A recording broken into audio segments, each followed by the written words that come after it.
Kementerian Koordinator Bidang Kemaritiman dan Investasi mempersembahkan Marves Podcast. Arungi lebih dalam. Halo tim Marves, kembali lagi dalam Marves Podcast. Episode kali ini menjadi spesial karena diselenggarakan dalam rangka Bulan Literasi Maritim. Jadi Bulan Literasi Maritim merupakan sebuah inisiasi yang dilakukan oleh Kementerian Koordinator Bidang Kemaritiman dan Investasi dalam rangka memperingati Hari Maritim Nasional. Jadi Hari Maritim Nasional itu jatuh setiap tanggal 23 September dan itu udah ada sejak tahun 1964. Nah, episode kali ini kita bakal ngobrol-ngobrol sama 3 orang pemuda nih yang jadi kebanggaan bangsa banget ya pokoknya.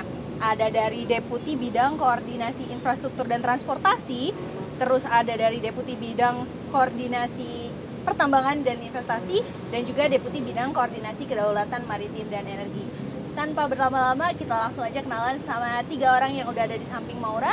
Mungkin dari Deputi 1 dulu kali ya. Selamat sore Mbak Maura. Nama saya Irfan Kurniawan Danuwijaya, dari Deputi Bidang Koordinasi Kedaulatan Maritim dan Energi. Untuk lebih tepatnya di unit Asisten Deputi Delimitasi Zona Maritim dan Kawasan Perbatasan.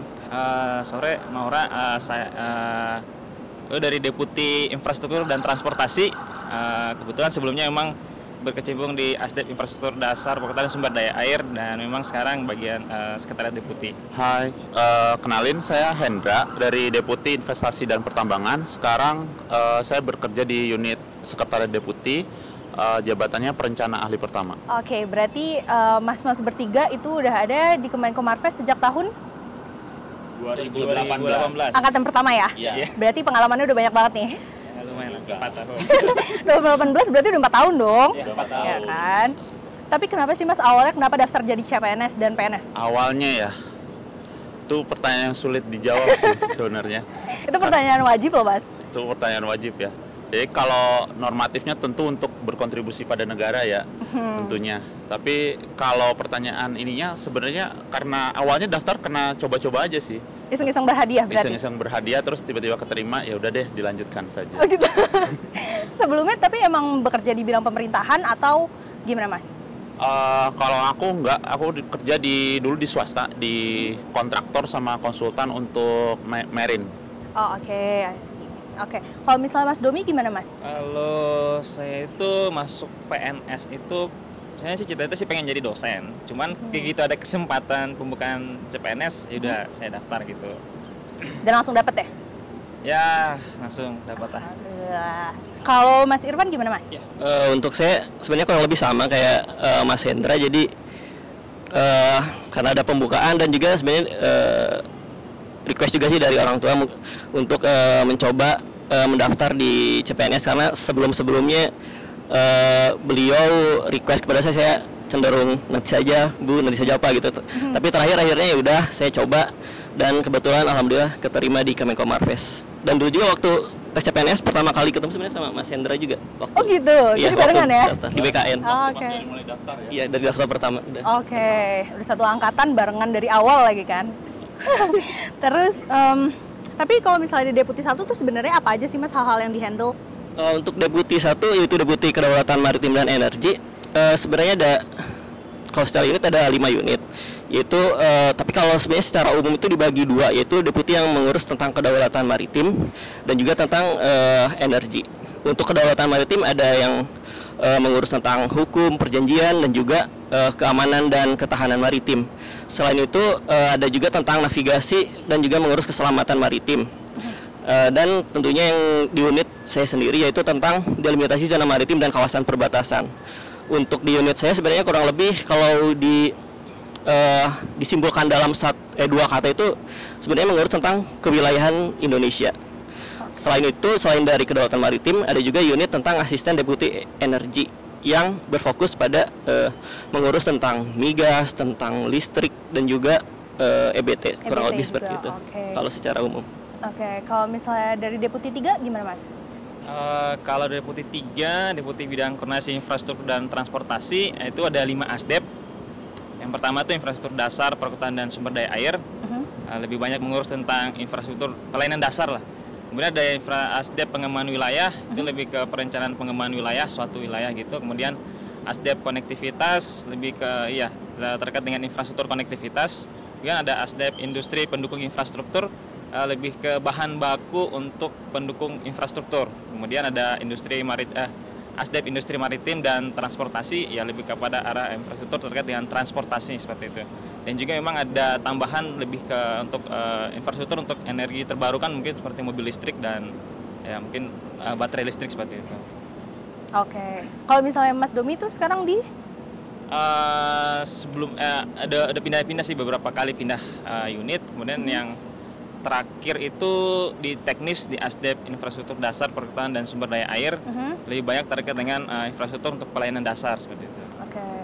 Tapi Dan kalau sekarang di bagian sekretariat. Sekretariat. Iya. Berarti ngurus semuanya ya sebenarnya, Mas? Iya, sudah pernah sih. Lumayan. Oke. Kalau misalnya dari Mas Hendra gimana, Mas? Kalau deputi investasi dan pertambangan ya, jadi kalau Kemenko Maritim ini kan Kemenko Maritim dan Investasi. Nah, maritimnya tuh deputi 1 sampai 5. Nah, investasinya deputi 6. Jadi deputi 6 ini memang mengurusi investasi. Nah, kira-kira bayangannya apa aja yang dikerjain itu, program-programnya ada masalah terkait kemudahan investasi, terus perbaikan iklim investasi, terus percepatan investasi di bidang jasa, terus investasi di bidang industri.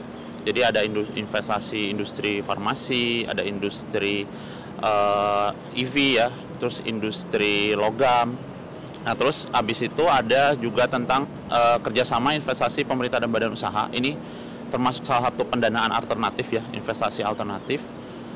Yang terakhir itu ada masalah pertambangan yang fokusnya pada hilirisasi mineral dan batu bara. Nikel juga termasuk ya? Ya, termasuk juga ditangani di. Tapi yang jadi pertanyaan banyak orang nih, Mas, kenapa sih di Kemenko Marves tuh ngurusin investasi juga? Maksudnya kan kemaritiman itu kan udah luas tuh, maksudnya ngurusin lautnya, ngurusin infrastrukturnya, ngurusin hal-hal lain gitu kan. Tapi kenapa harus ngebawa juga nih investasi di bawah koordinasinya Kemenko Marves? Jadi ya, selain karena memang ini menjadi tugas yang diberikan oleh Bapak Presiden, jadi kalau kita lihat secara ininya ya, secara marwahnya, jadi kegiatan aktivitas di laut itu high risk dan high capital. Jadi dia resikonya besar dan membutuhkan modal yang besar. Nah, makanya salah satu strategi yang diambil waktu itu pemerintah bahwa investasi ini juga perlu ada di maritim. Nah, boosting investasinya juga akhirnya mencakup keseluruhan juga, baik yang di maritim walaupun non maritim, karena terkadang saat kita mengeluarkan suatu kebijakan investasi itu kan tentu berpengaruh antara yang laut dan terestrialnya juga, seperti itu. Oke, terlebih lagi Indonesia tuh negara kepulauan yang luas, lautnya tuh lebih besar kan daripada daratannya. Betul banget. Jadi investasi jadi salah satu aspek yang penting ya sebenarnya untuk bidang kemaritiman. Oke, tapi sejauh ini nih, Mas, aku menangkap sesuatu yang menarik nih dari Mas Irfan. Tadi kan cerita kalau misalnya Mas Irfan itu nge-handle juga untuk perbatasan. Berarti sejauh ini pernah dong Mas pergi-pergi ke perbatasan? Ya, untuk perbatasan sejauh ini beberapa mungkin sempat sih, diantaranya yang ke waktu itu dulu ke Jayapura, ke perbatasan dengan Papua Nugini, terus sempat ke daerah Talaud di daerah ya, di utara dekat ke Filipina, terus juga ke Natuna beberapa kali. Terus selain itu paling kalau ke selatan belum sih, saya kebetulan belum sempat. Tapi yang paling berkesan dari mengunjungi perbatasan itu apa, Mas? Paling berkesan mengunjungi perbatasan ya mungkin sebenarnya lebih ke kayak di daerah perbatasan itu meskipun memang masih suasana Indonesianya masih kental, tapi karena mungkin udah berbatasan dengan negara lain jadi ada sedikit, bukan budaya apa ya lebih tepatnya ya, percampuran lah. Karena mungkin misalnya seperti yang di perbatasan di Jayapura juga beberapa yang warga Papua Nugini juga udah sering berinteraksi, meskipun ya memang tetap ada imigrasi, tapi untuk di beberapa hal memang masih bisa berinteraksi dengan ya informal. Selain itu mungkin yang di daerah-daerah utara kayak di Natuna, di Talaud itu mungkin ya memang untuk pembangunannya belum seperti di daerah Jawa sini, tapi kemarin waktu ke sana sih sudah ada progres dari yang dilakukan oleh pemerintah pusat maupun dari masyarakat setempat, sehingga di sana itu dengan suasana yang masih asri dan sepi, tapi ya udah lumayan sih Mbak. Jadi maksudnya enak sih kalau kata saya ke daerah perbatasan Nyaman itu ya, ya nyaman. Ya walaupun memang ya saya sih mungkin nyaman di sini dulu, tapi kalau sekali keluar untuk melakukan dinas sih saya Nggak apa-apa ya? tidak masalah Mbak. Tapi biasanya kalau dinas keluar kota ke perbatasan gitu berapa lama Mas? Enggak lah. Untuk dinas karena kan lebih sifatnya ke koordinasi ya Mbak kalau di Kemenko Marves. Jadi mungkin untuk dinas tidak terlalu lama Mbak, sekitar 3 hari, 4 hari. Oke. Karena untuk perjalanan lama nggak Mas? perjalanan paling transit 2 kali atau sekali tergantung ke daerahnya. Tapi ada yang langsung pakai pesawat, ada juga yang mesti pakai kapal lagi. Jadi mungkin di perjalanannya sehari atau sehari setengah PP, terus di sananya sekitar 2 hari sih untuk Lama di jalan berarti sebenarnya. Iya, betul. Tapi kalau yang diurus tuh di perbatasan apa Mas? Untuk yang di perbatasan sebenarnya lebih mencari secara langsung ke sana, jadi kita bisa lihat apa yang sebenarnya dibutuhkan oleh masyarakat di daerah perbatasan itu. Kayak ya secara general sih memang seperti yang sudah kita ketahui bersama ya itu Mbak, mungkin pembangunannya tidak secepat di Jawa, tapi untuk di beberapa tahun terakhir menurut kalau dari beberapa tempat yang saya kunjungi sih, baik dari pemerintahnya maupun dari masyarakatnya, ya memang sudah ada kemajuan lah dibandingkan dulu-dulu, tapi memang masih belum bisa secepat di Pulau Jawa atau di Sumatera ya, mungkin karena memang kendala ya, karena kita kan negara kepulauan terbesar ya Mbak di dunia, jadi memang masih butuh upaya-upaya dan akselerasi lebih lanjut sih untuk memajukan dan juga menyejahterakan masyarakat di kawasan perbatasan. Oke. Berarti sebenarnya di kesana itu lebih banyak menggali data dan riset ya Mas? Iya, data. Untuk kemudian nanti di pusat kita bisa koordinasi dan diskusi dengan instansi yang kira-kira bisa membantu percepatan di daerah tersebut. Oke, siap. Berarti nanti salah satu tindak lanjutnya itu ada di Deputi 3 ya? Iya, betul. Infrastruktur. Kenapa Mas Domi kita udah ketawa? Iya. Mas Domi, gimana pengalamannya di Deputi 3? Yang paling menarik deh. Yang paling menarik itu salah satunya adalah mungkin Mas Irfan lebih ke perbatasan, ngurusin kedaulatan, tapi mungkin yang pengalaman menarik saya itu sama juga perbatasan, tapi lebih ke Pulau 3T, pulau terdepan, terluar dan tertinggal itu. Kalau tidak salah ada di RPJMN Major Project itu 18 Pulau 3T. Nah, salah satu pulau yang pernah saya kunjungi itu Pulau Enggano di pesisir barat Sumatera. Itu masuk di Bengkulu ya? Provinsi Bengkulu ya, benar. Tapi secara geografis dia lebih dekat ke Lampung sebenarnya. Oke. Itu ke sana itu untuk pesawatnya itu kami dari Jakarta Bengkulu, kemudian Bengkulu itu ada 2 alternatif. Pakai kapal laut atau pakai pesawat Susi Air. Kalau pesawat Susi Air cuma sekitar 45 menit. Kalau pakai kapal laut sekitar 12 jam sampai 14 jam. Cuma ada satu momen di mana kami itu, karena di bulan Desember tuh cuacanya buruk, kami itu dari Enggano sampai ke Bengkulu itu makan waktu hampir 24 jam. Satu hari? Satu hari. Terus itu kapalnya tuh bentuk kapal kayak yang duduk kursi biasa atau ada yang tersedia kasur dan fasilitas lainnya Mas? Kalau untuk fasilitas duduk ada, untuk tidur juga ada, kemudian untuk yang tempat tidur yang ber-AC juga ada. Itu kapal feri, kapal ASDP gitu, kapal barang. Oke. Memang jalannya nggak terlalu cepat. Lama ya? Iya, lumayan. Tapi kalau misalnya pesawat berarti kalau di cuaca yang jelek nggak bisa beroperasi ya Mas? Nggak bisa, karena dia itu pesawat juga itu terbatas sebenarnya intensitasnya. Dia seminggu cuma 2 kali. Dan juga memang seatnya terbatas karena pesawat Susi Air gitu. Tapi untuk infrastruktur di sana gimana Mas di Pulau Enggano? Nah, untuk di Pulau Enggano sendiri kan sebenarnya ada beberapa campur tangan pemerintah, terutama pemerintah daerah ataupun pemerintah pusat. Nah, kalau untuk kami di pemerintah pusat itu kami lebih mendorong dari sisi kebijakan dan juga sisi untuk mendorong percepatan lebih ke arah koordinasinya gitu. Tapi untuk memang kalau infrastruktur di Pulau 3T memang yang kami kunjungi di Enggano itu memang masih minim ya. Terutama konektivitas, yaitu untuk jalan gitu memang memang rusak seperti itu. Jadi distribusinya memang distribusi barang di sana juga memang agak lambat. Dan juga kemudian telekomunikasi ya memang internet juga masih terbatas gitu. Nah, Itu sih paling. Oke. Tapi kalau misalnya infrastruktur kayak sinyal tadi itu Mas, itu di-handle, maksudnya dikoordinasikan juga sama Marves? Iya, di Deputi 3 tuh ada ASDEP industri pendukung infrastruktur. Nah, salah satunya itu adalah infrastruktur digital. Nah, itu jadi kami juga berkoordinasi dengan Kominfo terkait dengan sinyal, terutama untuk ada program Kominfo itu Internet Bakti. Baik, Bakti? Internet Bakti. Oh, Bakti, Nah, oke. jadi dikoordinasikan untuk mungkin daerah-daerah yang ada blank spot, nah itu bisa diusahakan untuk ini. Oke, berarti kalau Deputi 3 itu banyak berkoordinasi sama PUPR, Kementerian Perhubungan, Kementerian PUPR, Kementerian Perhubungan, Kominfo? kemudian Kominfo, ya sebenarnya ada juga ada Kemenperin, Oh, oke. ya Kementerian Perindustrian tuh yang di ASDEP Industri Marin dan Transportasi. Lebih mereka tuh menggencarkan terkait dengan TKDN ya, tingkat komponen dalam negeri. Oke. Penggunaan produk dalam negeri itu Ya, ya? itu. Salah satunya aspal buton. Ya, soalnya aspal buton. Itu lagi digalakan banget dari bau-bau ya? Benar, ya. Oke deh, siap. Itu bau-bau dan aspal buton berhubungan juga sama investasi nggak sih Mas? Nah, ini. Apa terpisah dia? Kalau lebih ke pertambangan ya, kalau di pertambangan. Deputi 6-nya ya, ditanganinya di pertambangan.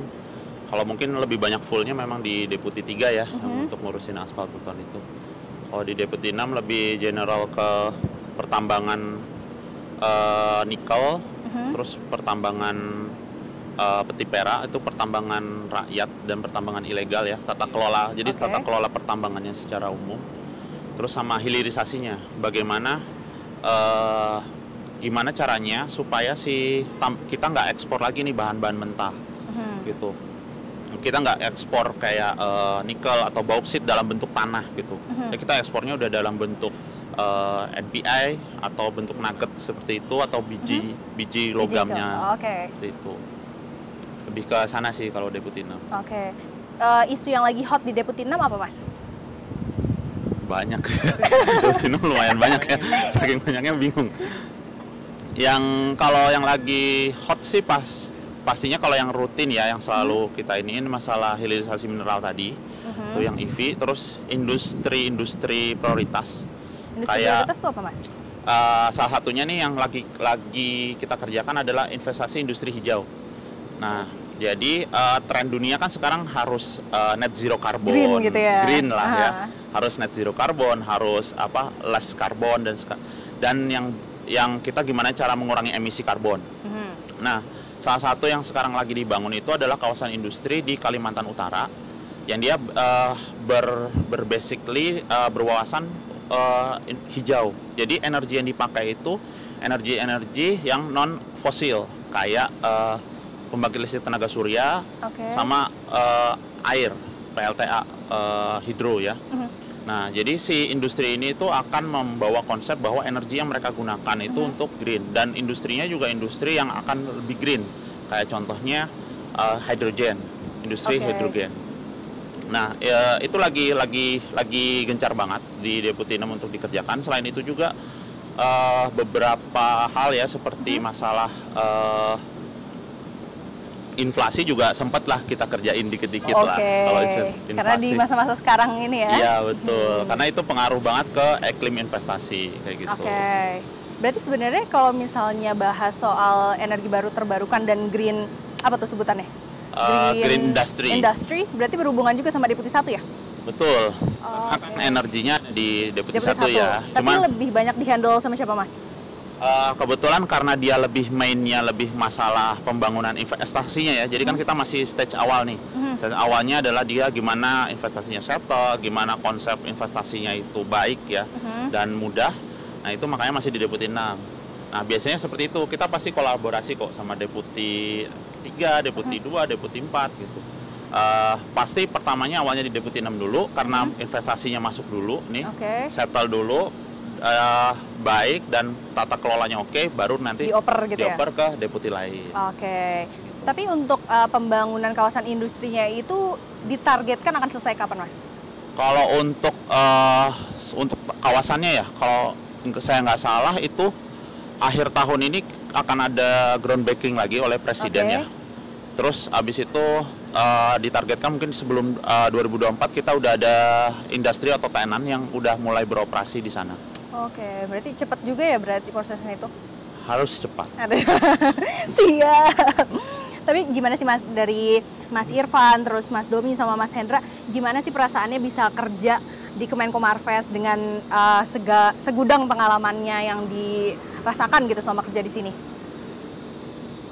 Kalau pengalamannya ya, jadi benar-benar bekerja secara umum di pemerintahan ya, itu sangat membuka wawasan kita. Terus sangat membuka kacamata saya. Dulu saya sebelumnya di swasta itu nggak pernah nemu ini. Kayak misalkan kita nggak pernah sadar bahwa ternyata Indonesia nih luas banget ya. Dan ternyata apa permasalahan di Indonesia itu kompleks banget. Tapi kita tuh ternyata benar-benar dianugerahi oleh potensi alam yang luar biasa banget.